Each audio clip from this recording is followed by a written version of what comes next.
Cinema.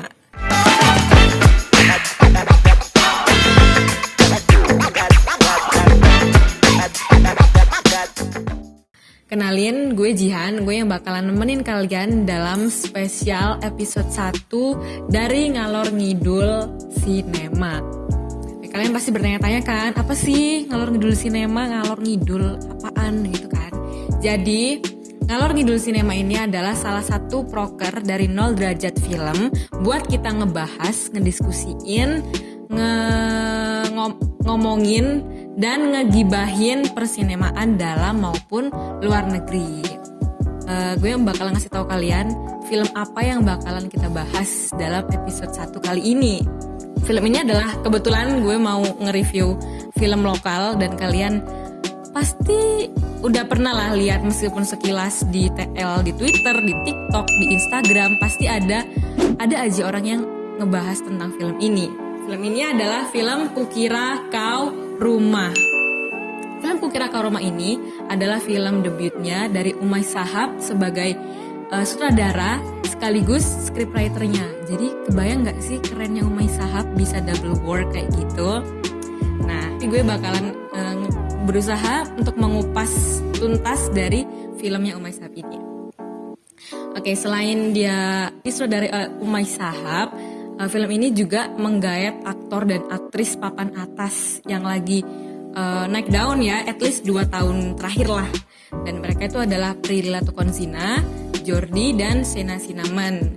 Dan kebetulan juga mereka pernah dipasangkan di salah satu web series. Apa sih judulnya web series mereka? Oh, I Love You Prilly, itu kan ya. Oh iya, I Love You Silly kan tadi aku. Jadi film Kukira Kau Rumah ini menceritakan tentang Pram dan Niskala yang bertemu di waktu yang gak tepat, bertemu di saat mereka lagi kesepian gitu lah ya. Tapi meskipun di waktu yang gak tepat, mereka tetap berusaha untuk mencari kebahagiaan bersama. Anjay kayak ya romance sad story lah. Kalian kalau pengen lihat yang sedih-sedih, film ini cocok buat kalian. Dari awal gue lihat film ini di bioskop, dari awal scene, dari openingnya itu udah dibuka dengan narasi Pram yang puitis banget. Jadi gue langsung first impression gue, oh my god, ini indie banget ya, puitis banget gitu. Lo tau kan indie tuh gimana, kayak bahasa-bahasa puitis indie gitu. Itu bagus ya, tapi emang langsung aja terpikirkan indie gitu. Selanjutnya gue bakal bahas kelebihan dan kekurangan film ini. Kita mulai dari kelebihan aja kali ya.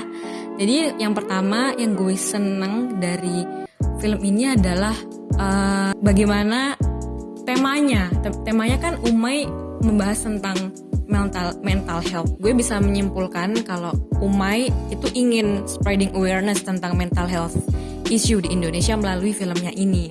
Tapi jujur gue juga jarang ya ngelihat film panjang di Indonesia yang mengangkat tema mental health, karena emang tema itu adalah tema yang sensitif bagi banyak orang. Dan gue salut sih sama Umay karena bisa mengangkat tema ini di dalam filmnya. Lagu-lagunya alias soundtracknya itu enak-enak. Dari pertama gue dengar soundtrack yang pertama itu apa ya?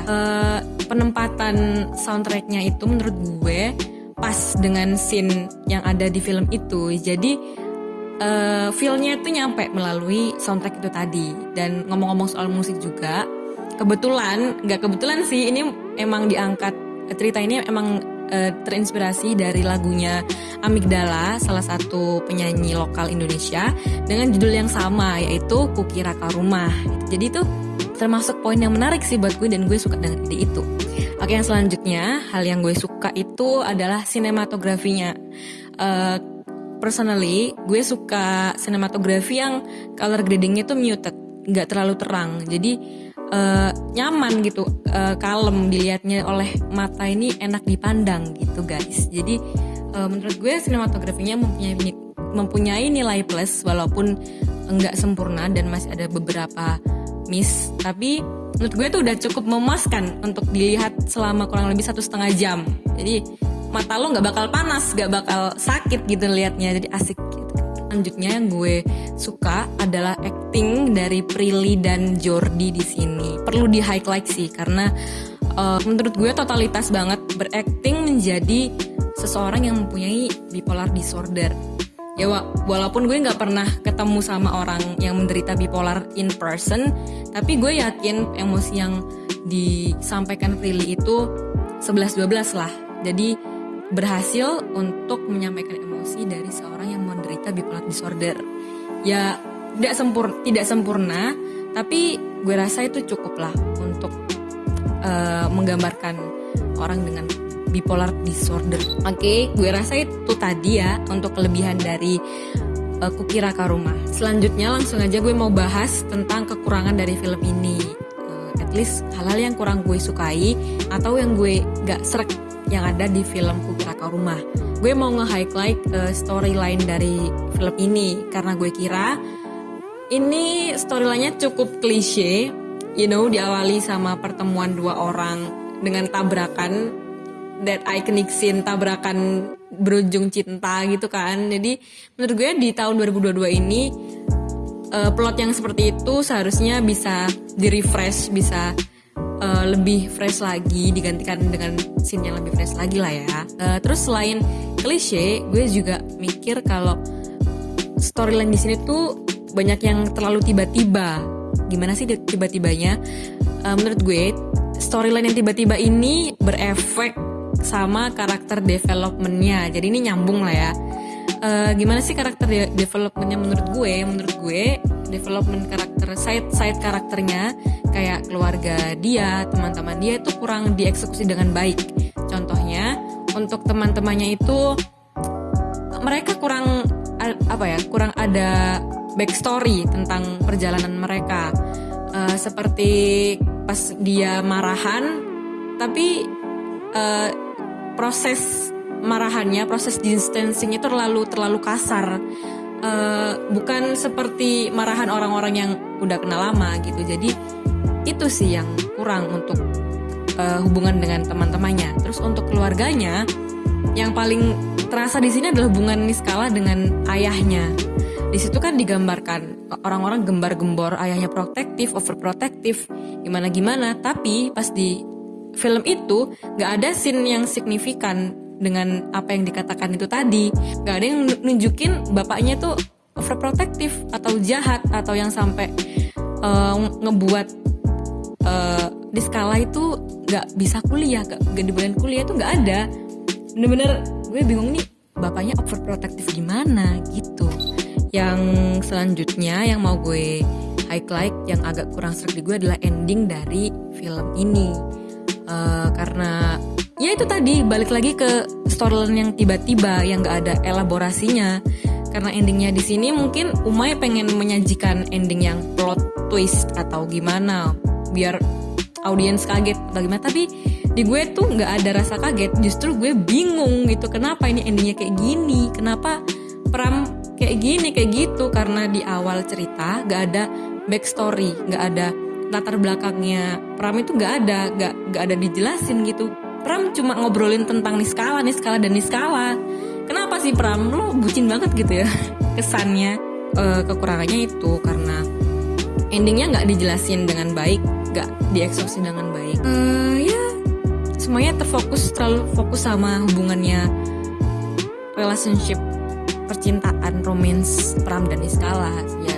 Oke, karena gue udah ngebahas kekurangan dan kelebihan tadi, gue mau mengungkapkan kesimpulan gue tentang film ini. Conclusionnya, menurut gue film ini bagus untuk temanya karena spreading awareness tentang mental health dan sebagai pengingat juga buat kita bila menemukan orang dengan mental health, kita nggak boleh ngebeda-bedain mereka, nggak boleh melihat mereka sebagai orang yang berbeda karena kita semua kan punya hak yang sama gitu. Dan selanjutnya, untuk selanjutnya selain itu tadi, conclusionnya buat gue film ini ya gak bagus-bagus amat, gak jelek-jelek amat karena itu tadi ketutupan sama romance lovey-dovey Pram dan Niskala. Dan ya kalau boleh gue rating, gue kasih 6/10 lah ya. Itu adalah angka yang lumayan buat debut film dari Umay sebagai sutradara dan scriptwriter. Jadi standar lah ya untuk film Indonesia, untuk debut film romance Indonesia itu adalah standar dan lumayan untuk Umay. Oke, kayaknya gitu aja sih ya untuk pergibahan episode yang pertama ini. Kita udah ngegibahin Kukira Kau Rumah mulai dari awal sampai akhir. Gue harap gue menjelaskan dengan jelas-jelasnya, bisa mengutarakan opini gue dengan baik. Gue harap gue bisa menjelaskan, bisa sharing tentang Kukira Kau Rumah dengan baik dalam episode kali ini. Okay, I think that's all for today. Thank you for watching and see you on the next video. Bye-bye!